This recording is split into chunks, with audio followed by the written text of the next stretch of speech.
Dipersembahkan oleh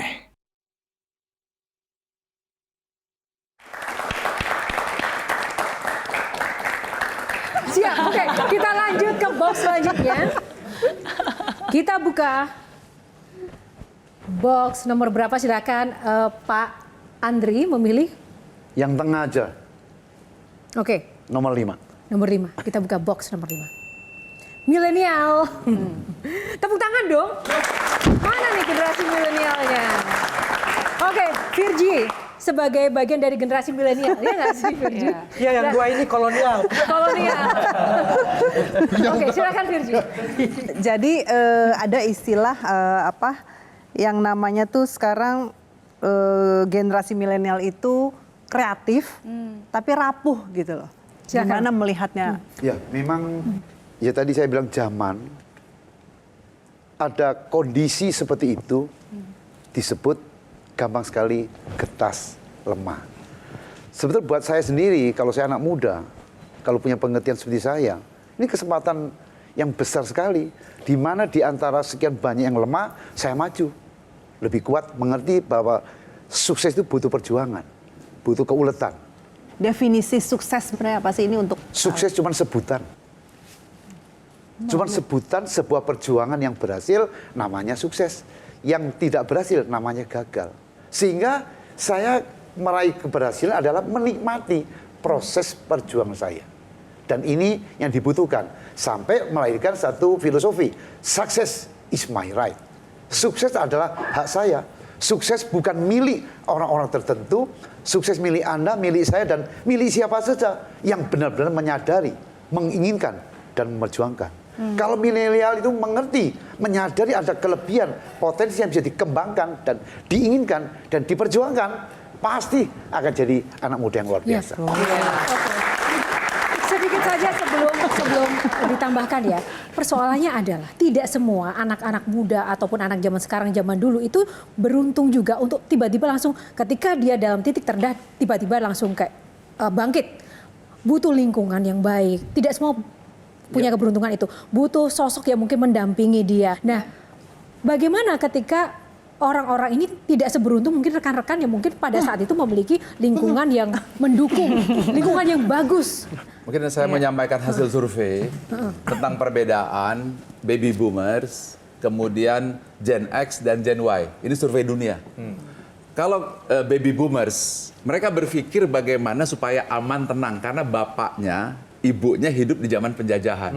Sehingga ketenangan utamanya. Nah, tapi kalau Gen kita nih, Gen X, bagaimana supaya kita bisa punya materi, punya rumah, punya mobil. Tetapi Gen Y, Gen Z, mereka ingin mencari asik-asik aja gitu kan. Iya. Dia ingin tenang, nyaman. Sehingga dicolek sedikit kenyamanannya, dia akan pindah. Nah, tetapi ada kekuatan hebat. Anak-anak milenial sudah selesai dengan mencari kepastian uang karena bapak ibunya sudah kaya, misalnya. Anak-anak milenial sudah selesai tentang katakanlah kepastian.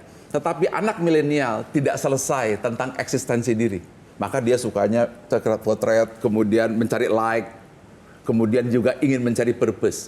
Dia berada pada tingkatan tinggi motivasi dalam hidup. Nah, kalau kita mampu mengarahkan mereka ke situ, mereka inilah yang akan jadi perubah bangsa. Baik. Gitu. Oke. Baik. Dan sekarang ke Kak Mary ya. Milenial zaman sekarang itu ada kata toksik.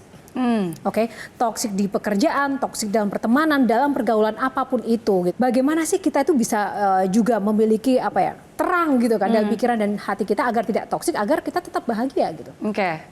Karena mungkin yang nonton banyak milenial ya, jadi saya tidak hanya mengucapkan kata-kata, tapi saya mencoba untuk menunjukkan supaya bisa lebih mudah dan lebih relevan. Oke, jadi izin ya. Oke, saya geser dulu biar bisa terlihat. Oke, jadi kalau saya kasih lihat, ini apa? Center. Oke, center itu harusnya kalau dipencet pasti nyala terang, betul? Kita coba ya. Nyala nggak? Enggak. Loh, kok nggak nyala? Nah, kadang realita berbeda dengan ekspektasi. Tapi sebelum ini dibuang, tunggu dulu. Coba kita lihat. Apa dalamnya? Sekarang saya buka. Bantu. Dan kita keluarkan. Wow, terang aja isinya apa nih? Batu. Terang aja senternya nggak nyala karena isinya sampah, ada jarum, ada buangan, ada koran bekas, ada kain bekas dan seterusnya. Terang aja nggak nyala karena isinya semua sampah. Hal-hal yang kita nggak tahu dan bahkan kita nggak sadar.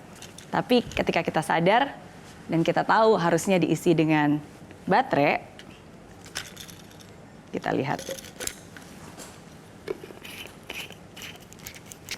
Dan sekarang kita coba. Wih.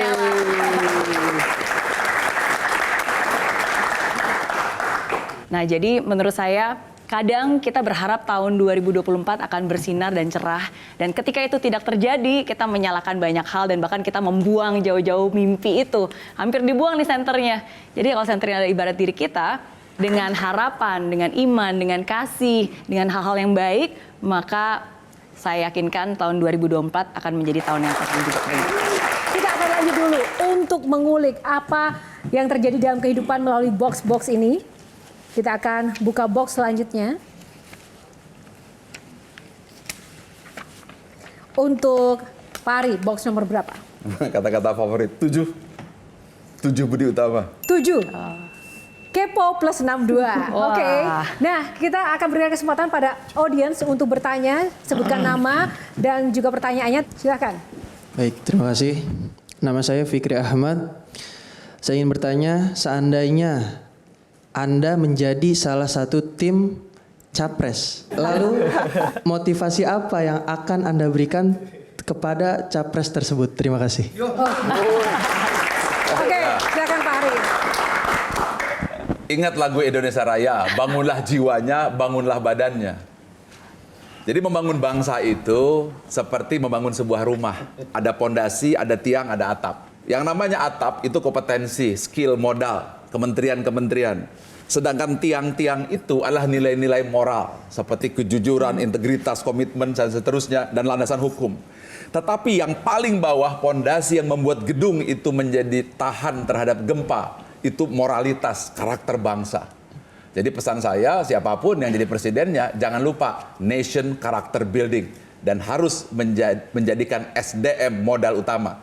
Karena di tahun 2043, semua sumber daya alam sudah akan habis. Sumber daya mineral akan sudah habis. Maka apabila kita gagal menjadikan SDM kita menjadi kekuatan, bukan resources sumber daya alam, tapi resourcefulness, maka kita akan mengalami musibah yang sangat besar.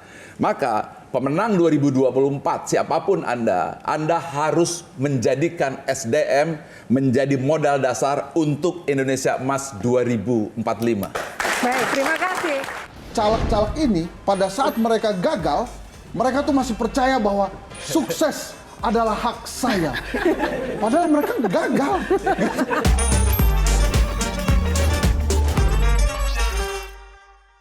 Dipersembahkan oleh